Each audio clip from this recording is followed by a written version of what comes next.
কিন্তু এই যে ধরেন দেখা গেল পরিচিত কিছু আমাদের আন্দোলনের মুখ, তারা আপনার ডক্টর ইউনূসকে একটা ভূগোল বুঝাইয়া তারা উপদেষ্টা হয়ে গেল এবং পুরো সরকারের নিয়ন্ত্রণ নিয়ে গেল এবং তারা ঢুকে গেল জামাতের পকেটে।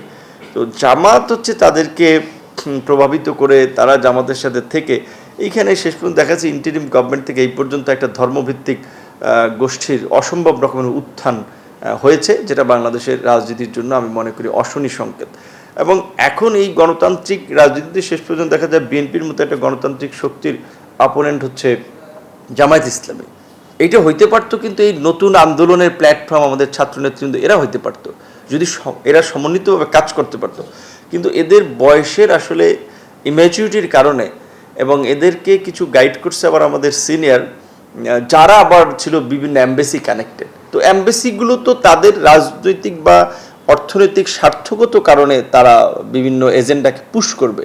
তো তারা চেয়েছিল এখানে একটা অস্থিতিশীল পরিস্থিতি জিয়ে রাখতে, যাতে তারা কন্ট্রোল করতে পারে পুরো গভর্নমেন্ট, পুরো রাজনৈতিক পরিস্থিতি।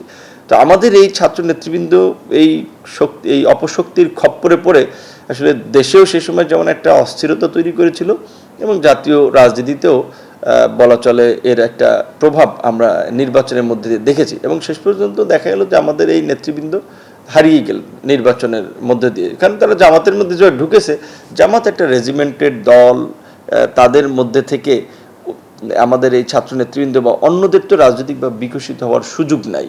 অনেক কথাবার্তা বলা হয়, হ্যাঁ আরেকটা গণ অভ্যুত্থান হবে, সরকারকে ব্যর্থ করে দেওয়া হবে, সরকারকে অচল করে দেওয়া হবে, এগুলো বোগাস কথাবার্তা। কারণ এই দেশের মানুষ সময়ের প্রয়োজনে রেসপন্স করে, কিন্তু মানুষের আসলে মানে এই দেশের মানুষেরও ওই রকমের মানে কি বলবেন মেন্টালিটি নাই যে তারা প্রত্যেক বছর বছর আন্দোলনে নামবে। আমরা তো দেখেছি না 17 বছরের রাজনৈতিক সংগ্রামটা আমাদের চোখের সামনে না, সাধারণ মানুষ কয়টা রাজনৈতিক সংগ্রাম আসছে। জুলাই গণ অভ্যুত্থানও কিন্তু প্রকৃত কোনো রাজনৈতিক নেতৃত্ব যদি এটা আন্দোলন করতো সামনে থেকে, সাধারণ মানুষ কিন্তু রেসপন্স করতো না। একটা স্বতঃস্ফূর্ত গণ অভ্যুত্থানে সাধারণ মানুষ রেসপন্স করেছে।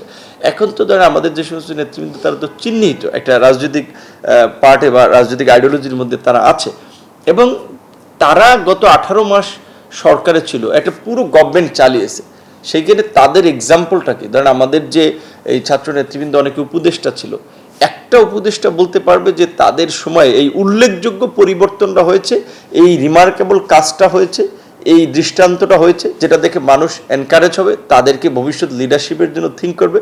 তারা তো বলা চলে আসলে প্রকৃত অর্থে ওই আওয়ামী লীগের আমলে লুটপাট দেখেছি ওপেনভাবে, তারাও ক্ষমতা পেয়ে আপনার একেবারে আমরা তো দেখেছি যে জেলা পর্যায়ে এসপি ডিসি নিয়োগকে কেন্দ্র করে দুর্নীতি থেকে শুরু করে মন্ত্রণালয়ের কেনাকাটা টেন্ডার সব কিছু তারা আপনার নিজেদের লোককে দেওয়া, কমিশন নেওয়া, এবং যে সমস্ত অভিযোগগুলো এসেছে এই অল্প সময়, এটা তো একটা ভয়াবহ। এই যে ইন্ডিয়াতে সাম্প্রতিক সময় যে ছাত্র প্রতিবাদের মধ্যে দিয়ে তরুণদের উত্থান হলো, যে ককরোচ জনতা পার্টি, তাদের ম্যাচুরিটি দেখেছেন, তারা সরকারের সাথে একেবারে সাংঘর্ষিক অবস্থানেও যায় নাই।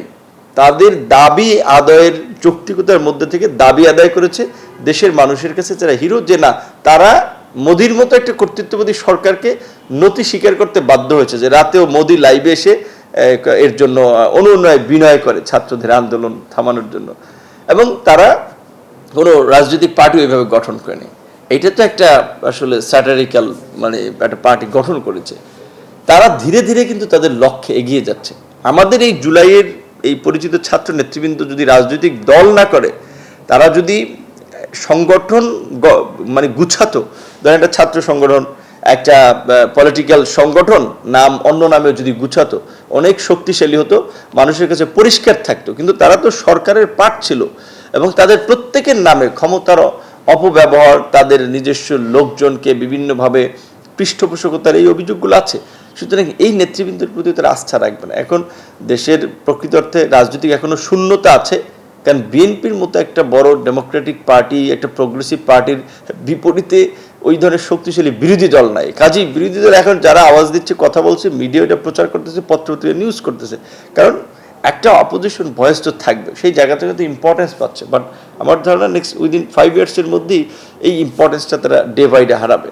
কেন এখানের মানুষ যদি তারা ধরেন ধর্মভিত্তিক রাজনীতি করে, তারা ধর্মীয় দলগুলোতে করবে, জামাতের করবে, ওই অন্যান্য দলগুলোতে, এনসিপিতে তো আর সেই রাজনীতিতে তারা যুক্ত হওয়ার কোনো নেই, কারণ তারা তো ধর্মীয় নেতা না, ধর্মীয় রাজনীতির তারা লোকও না।